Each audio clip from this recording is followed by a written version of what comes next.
Morning everyone, how are you all? Hope you're fit and well. I'm at my allotment. You can see my bike.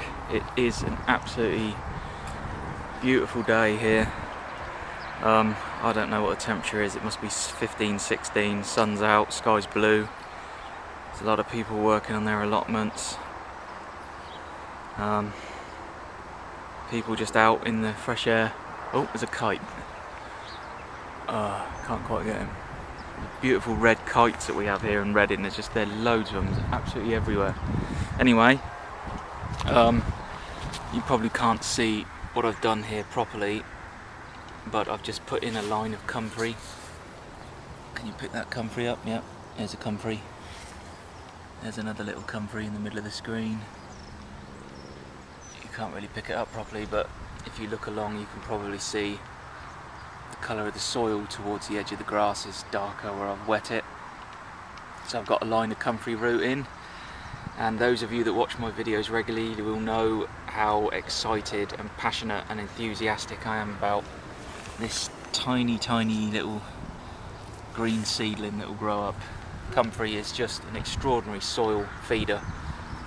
I personally, my own personal opinion, it's the best fertiliser that you can possibly have for your soil. You can chop and drop it, chop the leaves down, let them rot onto the ground. You can turn it into a comfrey tea.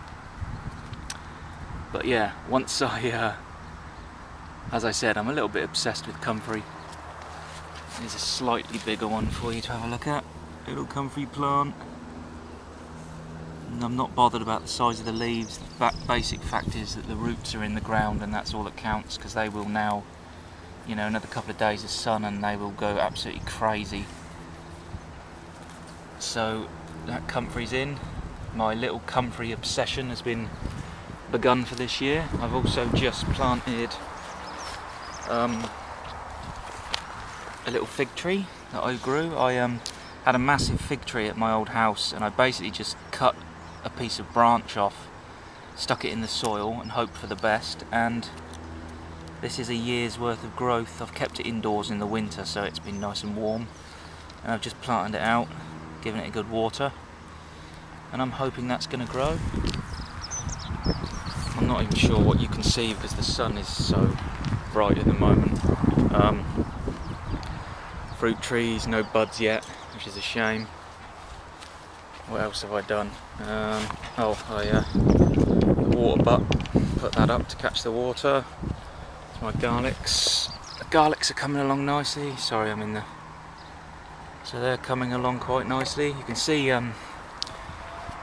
my permaculture techniques differ slightly from my dad's sort of techniques. If you look at the soil of my garlic bed, you can see that it's, you know, leaves and manure, and it's organic stuff. And then you look at the soil here, which is just dug over with onions.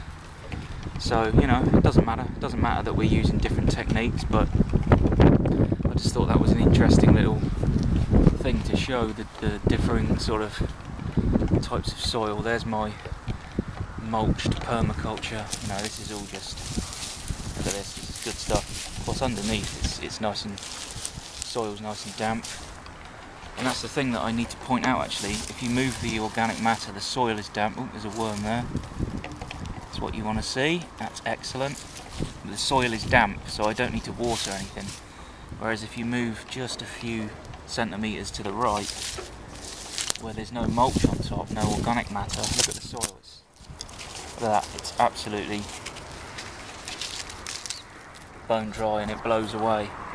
Whereas, you know, when you move my organic matter to get to the soil, there's another worm, another little worm, excellent. You can see, look at this, look at that, that's beautiful, that's fantastic soil already. It's only been here a couple of months, but look at the difference. That's permaculture, mulched soil, next to non-permaculture soil. Moist, full of organic matter, that's very dry. So, you know, it doesn't really matter that my dad and I are using different techniques. I just wanted to show you that. What else have I done this morning? I have tied up some more raspberries, canes, to make them a little bit neater. Sorry if the sun is interfering with the film. So The buds are starting to swell a little. This is what I'm working on next. I've got myself a little plastic polytunnel. I bought it from Wilkinson's. It only cost me £10. I don't know if or how long it will last, or if it'll even do the job. But you know, it's £10, so if it looks after my seedlings just for this year, you know, if I get loads of lettuce and loads of kale out of this one thing for 10 quid, then it's worth it. So that's pretty much what I've done this morning. I'm going to carry on working. Thanks for watching this part. I'm sure I'll be back to show you some more work. There's more raspberry canes all tied up and secure. I've got a pile of wood here which I'm going to chop up into smaller pieces and just throw on the ground so that can rot and the carbon can go back into the soil. There's my compost bin, there's my bike. It only takes me literally 2 minutes to cycle from home. Fruit trees again, and my little line of comfrey.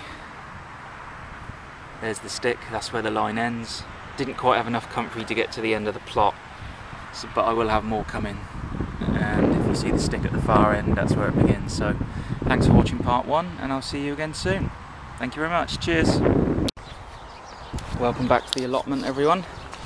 As you can see, I've put my £10 super cheap Wilkinson's polytunnel in. I've sowed a bunch of different varieties of lettuce underneath. Romaine lettuce, which is my favourite. Iceberg. What else?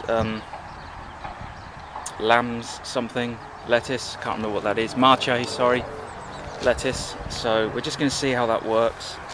Obviously I gave the ground a good thorough soaking because the ground's hard, but the polytunnel is in. Now, as I said earlier, it's a very cheap, very flimsy polytunnel from Wilkinson's that cost £10, so I don't know if it's going to survive any kind of high wind or heavy, you know, if the heavy rain comes down on that thing, it might even split the plastic, I don't know, but it's worth a try. What I've done at the base of my raspberries, so you can see they're sort of, is I've planted lots of tares, crimson clover and mustard seed, which are nitrogen fixer green manure, and they're underneath this mulch. You can't really see them, but I promise you they are here. I've just given that a good soaking, and there were lots of worms here when I moved the mulch earlier. They've obviously gone to ground. So what will happen is, underneath the main stem of the growth of raspberries, we'll have tares and crimson clover growing, and they are nitrogen fixers. They take nitrogen from the air, which the plants need. They go down through the plant into the root nodules, and the root nodules then disperse them in the soil. So the idea of planting legume nitrogen fixers amongst raspberries or any other plants you have is that your raspberries or whatever will get a nice big dose of nitrogen from the legumes as they grow. And once the legumes have been in the ground for about 3 months, you can chop them down and just let them drop amongst the raspberries to create another layer of green manure and more mulch. Unfortunately, I've run out of mulch here, as you can see. You can see there's lots of leaves and stuff here. There's not much here except charcoal, some old charcoal briquettes I had in the shed. I don't know if charcoal briquettes are going to give anything to the soil, but I put them there anyway, just in case. Given it good water, put tares down again. Tares and crimson clover, or red clover. And then what I've done here, this plot here, where my comfrey is in the edge, I've sown this entire plot. Well, I haven't sown it, I've actually basically broadcast tares, crimson clover and mustard seed for green manure. Now, I know that the soil is incredibly dry, so you might be thinking I'm absolutely mad for sowing, for broadcasting seed on bone dry soil, but we're actually going to get some rain later this afternoon, and then it's going to rain quite a bit tomorrow, so those seeds are going to be perfectly fine just sitting on the soil, getting some sunbathing in the lovely sun, and then when it rains, they'll soften up and crack open. So that's the plot that I've sown this whole plot here from the trees to sort of along here and this side. This is all going to be comfrey and green manure. I actually, sorry, I forgot to mention, I did have my fig tree down there in that hole, but I'm using that for something else, so I've moved it to over here now. So there's my little fig tree. I'm really hoping that he takes well. Just need to push him down a bit, actually, he's a bit loose. I'm really hoping that he takes well, because I've been growing him for about a year, and it'd be really great to grow a whole new fig tree from just literally snapping a twig off an old fig. And what I've done here is made this little wooden frame, and as you can see, it starts there, goes along here, sorry, ends there. I'm sorry about my shadow, but the sun, there's absolutely no cover, no shade here, so wherever you go you're just in the sun. And basically what I'm going to do is I'm going to fill this frame with wooden bits of wood and twigs. I've got a great big pile, I don't know if you can see, just not really, just to the right of the compost bin there's a great big pile of wood. I'm going to break it up, I'm going to pile it up here, water it all down, then I'm going to add lots of straw. And what I'm going to do with this little plot is I'm going to try and grow oyster mushrooms outside in my allotment. Oyster mushrooms don't grow on soil or compost, they grow on woody carbon products, so you know, hay and straw and wood and stuff like that. You can get oyster mushroom mycelium to run onto wooden dowels and then drill them into logs and they'll grow that way.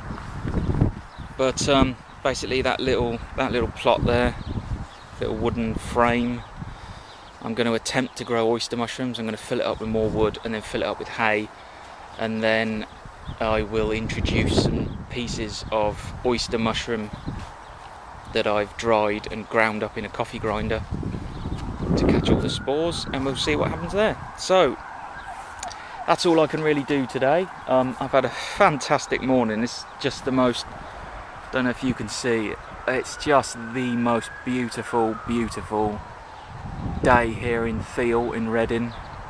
Absolutely beautiful blue sky, a few wispy little clouds, big old sun. It's really warm. There's a slight breeze which takes the temperature down a little bit, but that's fine. So that's all I can do.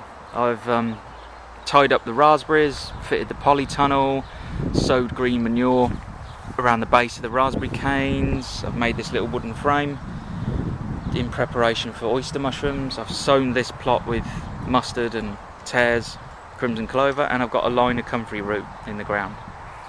That's really all I can do today. I am now going to go shopping because I need some food, and also I'm absolutely starving. And thank you so much for watching.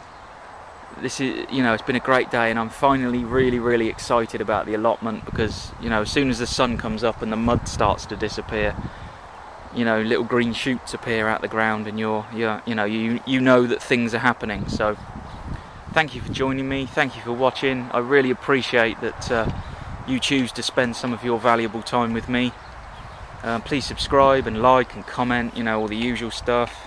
It's my garlic bed, my dad's onions and broad beans, and I will see you all once again very soon. And I'm really proud of my Pollytunnel, so I bloody well hope it works.